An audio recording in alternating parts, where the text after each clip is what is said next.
Mismanaging conflict begins with your choice to enter the conflict. You don't always have to step into the ring. I don't want to even go down that road of negativity and combativeness.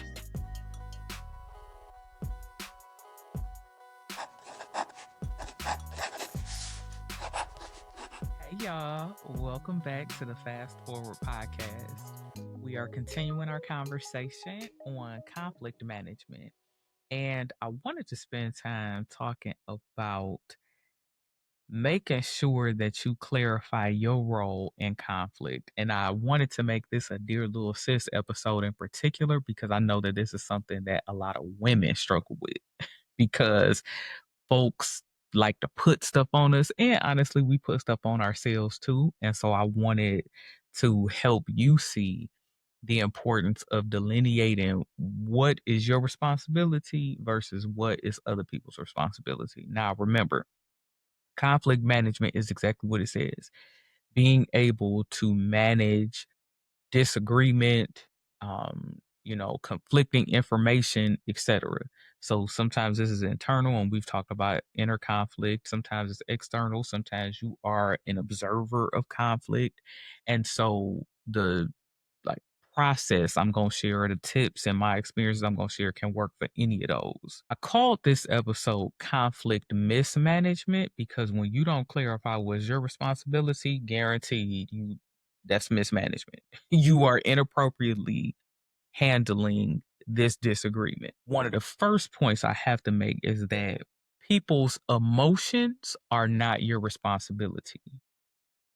Let me say that again. People's emotions are not your responsibility. However, the way you handle your intentions and your behaviors are. If I'm talking to someone who I know has a tendency to fly off the handle, or they're not a great listener, or they don't like me, and so they are looking for a reason to misunderstand what I'm saying, I can't control if they get mad at what I say, or if they get hurt, or if they start yelling.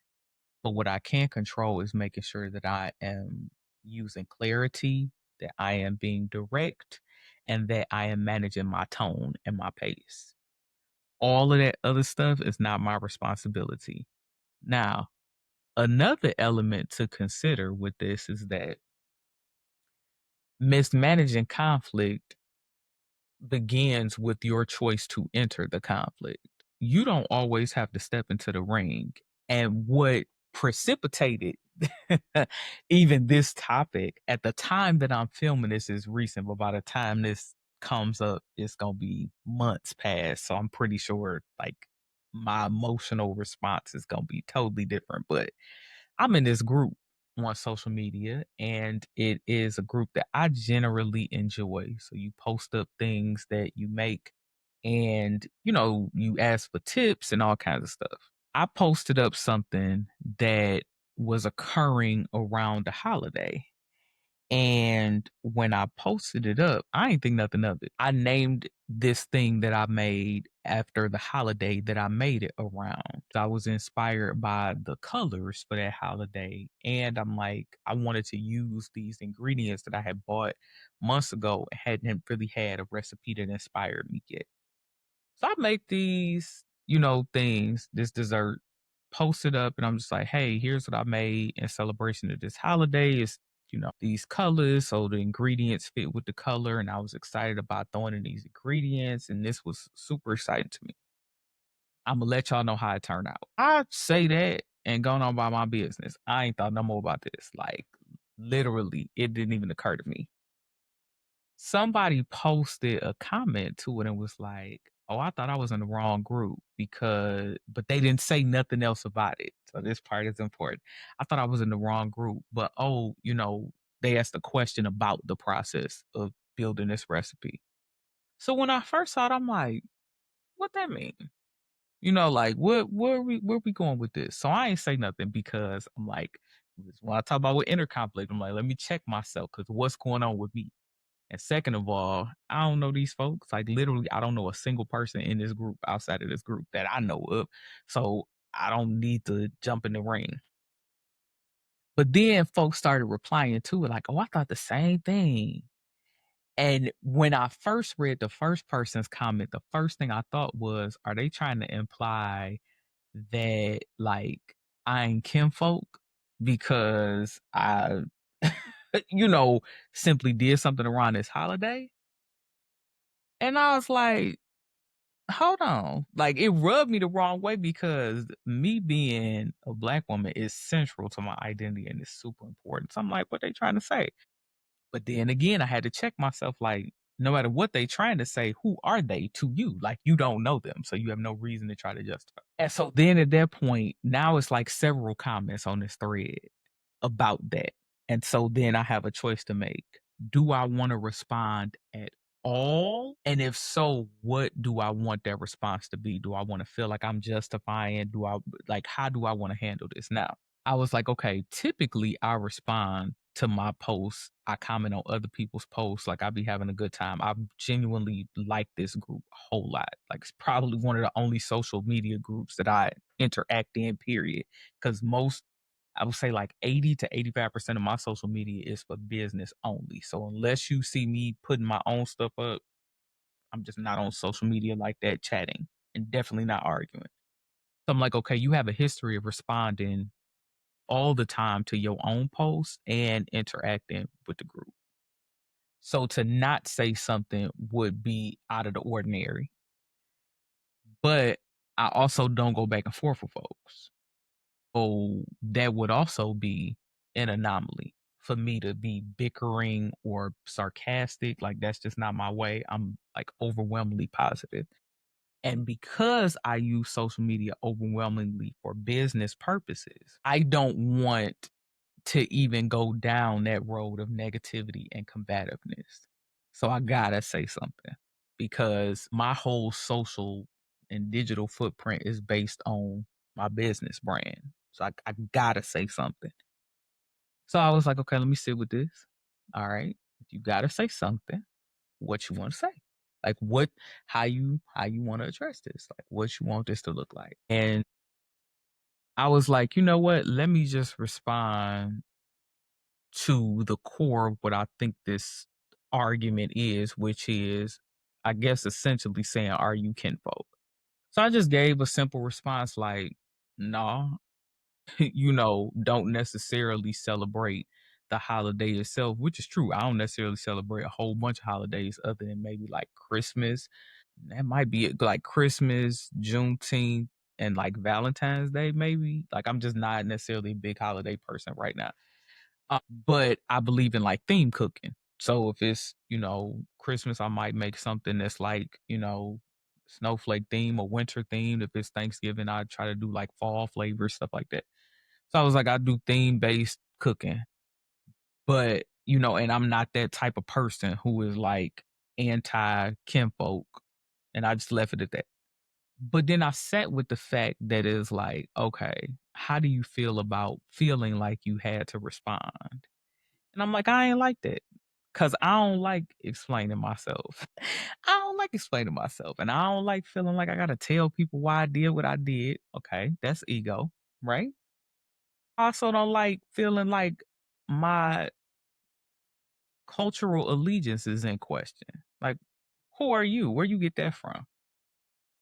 And then I was like, okay, that's a feeling. That's also ego.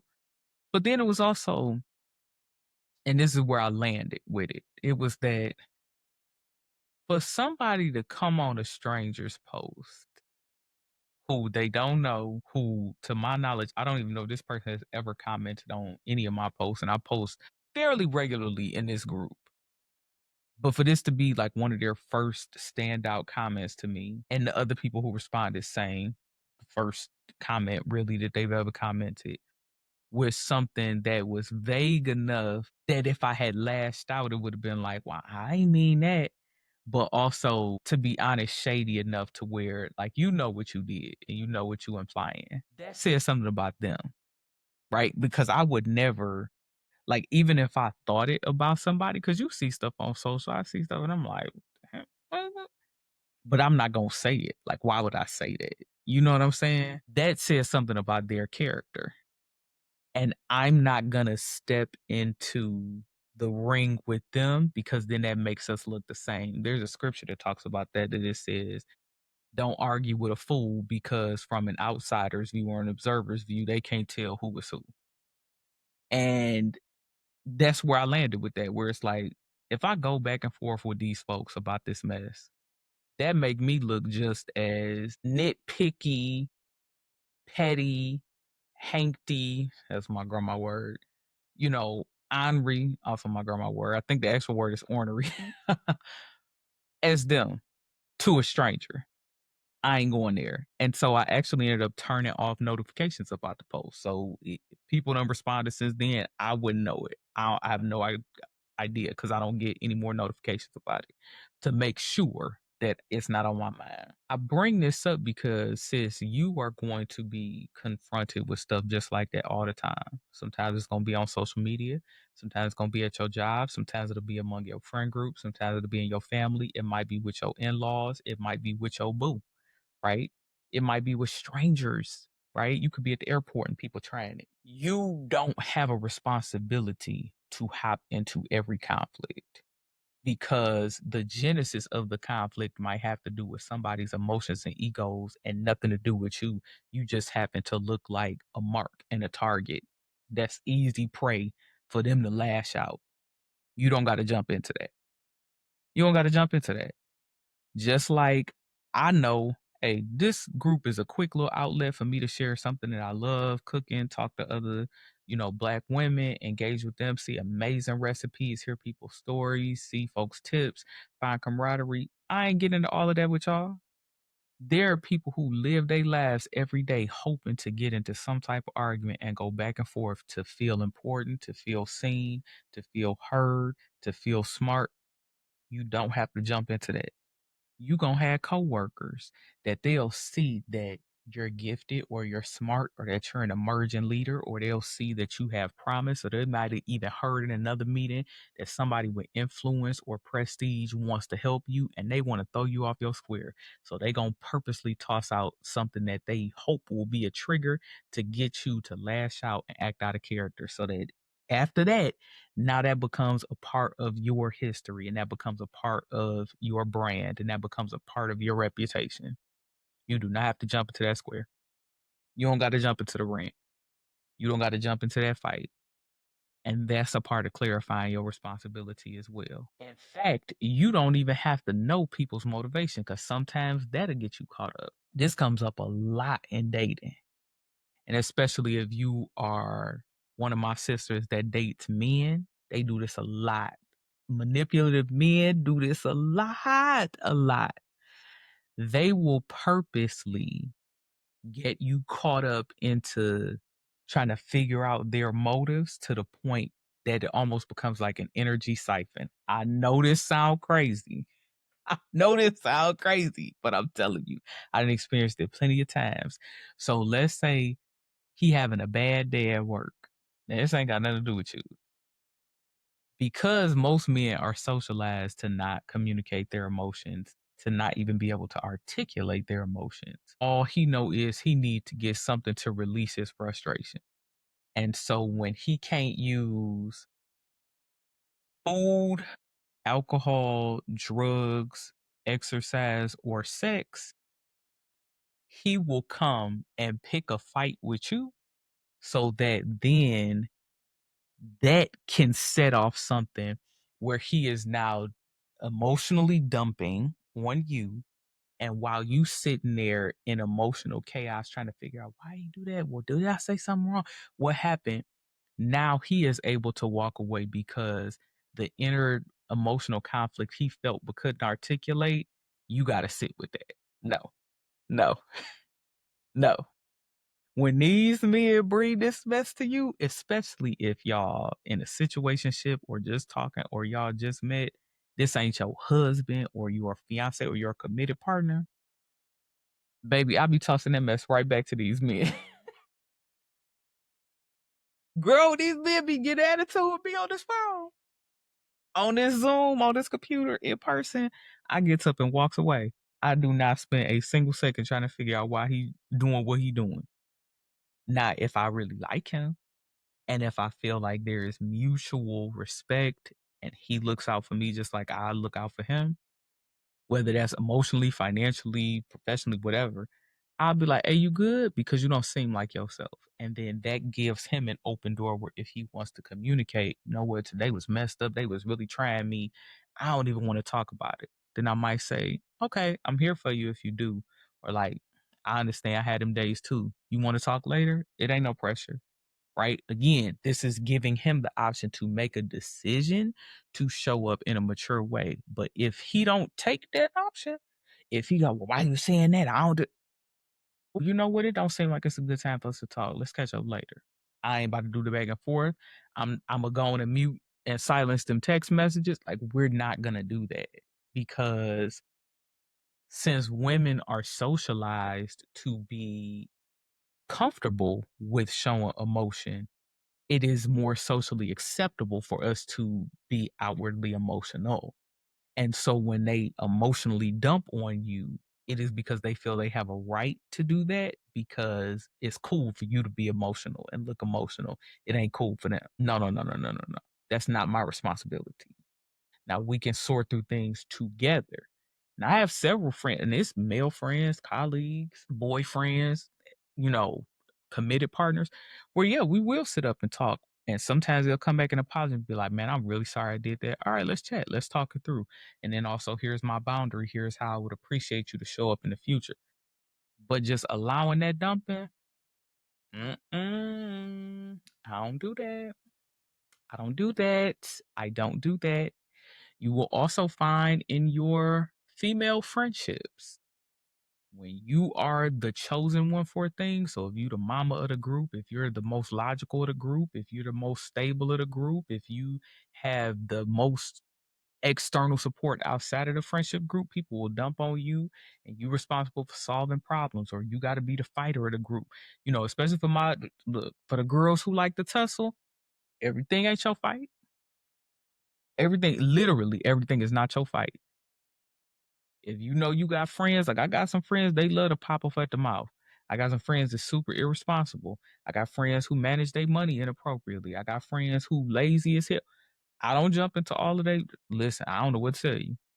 You have to know your role and know your boundary and know your limits.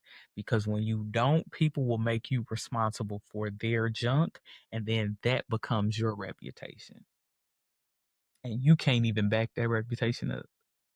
You don't fight. You don't argue. You don't yell. You're not nasty. You don't cuss people out. You're not irresponsible. You're not flighty. You're not short tempered. But I don't know that because the last 3 times I just so happened to see you, that's what you was doing. And you know you only did that because you was defending so and so, or that dude pissed you off, or you had a bad meeting with your boss, right? So you have to manage conflict appropriately by managing your relationships so that you don't become enmeshed with other people's dysfunction. And that is the take home message. Do not become enmeshed with other people's dysfunction, because that is a mismanagement of your reputation because you mismanaged conflict. Every conflict is not yours to own. That ain't got nothing to do with you. Them women who was talking in that group, talking crazy, they looking for a reason, for whatever the reason. And I'm not about to sit there and figure it out. That man you dating who make his problems at work your problem, I'm not about to try to figure that out. And let me give you a tip for that too. This just came to me. It was a dude, I had met him. Actually, it's two men I'm gonna bring up. The first one, we was talking on the app. I can't remember which one, but we ended up switching it to the phone. As soon as we get on the phone, he, oh my God. Oh gosh, Kalyn. So I'm like, what's going on? Again, here we go. He's starting to lead up, right? You know, I gotta redo my resume. I was like, oh, okay, yeah, that, you know, sometimes you have to do that. Yeah, because they gonna lay us off.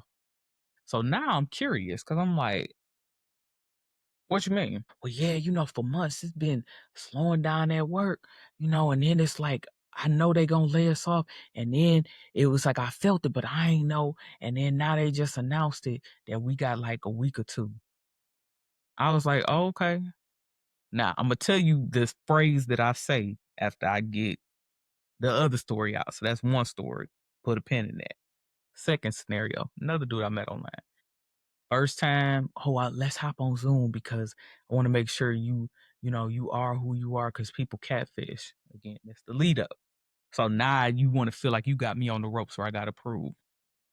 Okay. I'm curious. I'm gonna hop on the Zoom. I ain't got no problem because I think that day I had like worn makeup or something because I was either filming or I had a training to do for a client or something. So I'm like, all right, we got to do this now. If you want to get on, you need to get on Zoom now because in a minute I'm about to wash my makeup off. And after that, it's a wrap. It's phone only. So we get on just for a couple minutes. We kick in. He mentions, oh, I got a baby. It's like, a baby? Like, how old is your baby? Oh, 6 months, oh, hold on, my mother's saying something. So he go, I'm like, okay. He come back. I'm like, oh, you live with your mom? Oh, no, no, no. My mother's here, from out of town, and she's helping me out with the baby. So already my little feminine spidey senses are tingling, right? So I'm like, you have an infant, which means you probably still mess around with this baby's mama. Yo, mama had to come help you out with the baby, which means you don't know what you're doing. So right away, why you got me trying to prove myself is because you in over your head with this, and so you trying to find a stepmama because eventually your mama gonna have to go home. In both of those situations, and actually, I'm sorry, I got a third one because this is wild. These men be off the chain. The dude go, we talking over text, and I think we might have got on the phone like once or twice, but anyway, he was in the military and stationed overseas or something. So we're talking back and forth, kicking. He was younger than me, so he said. And the reason why I keep using the air quotes, you're gonna see in a second. So we reached like let's say day 4 of us talking. He goes, oh, baby, can I ask you something? Again, the lead up, full familiarity. I'm like, what's up? I really just need $400 to pay my phone bill. I'm enjoying talking to you so much, but I don't think we can continue if I can't get some money to pay my phone bill. In each of these 3 scenarios, what I said to these dopes was this: I trust your leadership to figure this out for yourself. Full stop. I trust your leadership to figure this out for yourself. I am not going to take responsibility for resolving your problem. It is not my job to make sure that you have a great resume. It is not my responsibility to make sure that you have appropriate child care. It is not my responsibility to make sure that you have a phone. As the leader of your life, that is your responsibility, not mine. Now, when you toss that back at men, and I mean, I've done this multiple times. Like, those are just 3 examples. But I do this a lot to men. Like, ball in your court, get off my line, go figure this out. Immediately, that hits at a core principle of manhood, which is that I should be the owner, the captain, the controller of my own ship. And so by challenging their sense of leadership, you really challenge their manhood, and they don't like that. And so you either gonna get one of 4 responses. They either gonna say, you right, I'ma fall back. They gonna lash out in anger. What you mean you question? It ain't about leadership. They gon' start to ask questions to be like, you know what, this is actually an area I struggle with, and maybe you'll get a chance to understand more about them. Or 4, they gonna immediately shut down and probably cut you off. Either one of the 4 could be valid depending on, again, how you like them, how you want to take this. But for me, it is my way of being like, sir, I'm not the leader of your life. I'm not responsible for solving your problems. I'm not responsible for resolving conflicts and issues that existed before I even touched down into your space. And so in the case of Mr. Military Man, if he even was, his response was, "Well, ain't you like 40?" At the time, I think was like 37 or 38. This is a couple years ago. This is a few years ago. So this is maybe about 3 years. "Well, ain't you 40?" So now it's like attack where it's like, when you getting older, you better take what you get. I was like, yeah, and I'm not responsible for paying your bills. What you been doing up to the point that you met me? Boom. Silence, ghosting. Good. We ain't got no business talking if you can't pay a bill for us to communicate. In the case of Mr. New Daddy Man, the response was, "Well, tell me more about that because, I'm concerned. Do you have time to date?" And I was like, I have time to date, but what I don't have time to do is bend on and contort all of these ways around your limited schedule. So you make a decision about what that looks like for you. Then it went silent. In the case of Mr. Man about this resume, my response to him was, "Well, wow, if you've known for 3 months or more that work was slowing down, why did you wait until the last minute to manage your career?" I ain't heard nothing else from that man again. And I wasn't mad about it, right? So again, put responsibility back where it's supposed to be. You don't have to take on these people's junk, whether it's a boo, a friend, a coworker, strangers on the internet. It ain't your responsibility. Don't burn yourself out on conflict that's not even yours to manage. Because then when you do actually need your logical, emotional reserves to handle your real conflict, you ain't gonna have nothing left. And then that's when you gonna start lashing out and acting out of character. Don't do that. Reserve the best of your conflict management skills for the conflict that is actually yours. That's all I got. Sis, stay tuned. We continue in our conversation, getting ready to close out our conversation on conflict management. Let me know down in the comments. How do you handle conflict that's not yours? How do you handle appropriately managing your responsibility and conflict without letting people get you enmeshed? Let me know down in the comments. And of course, be sure to like, share, and subscribe. And I will catch you in the next one. Bye.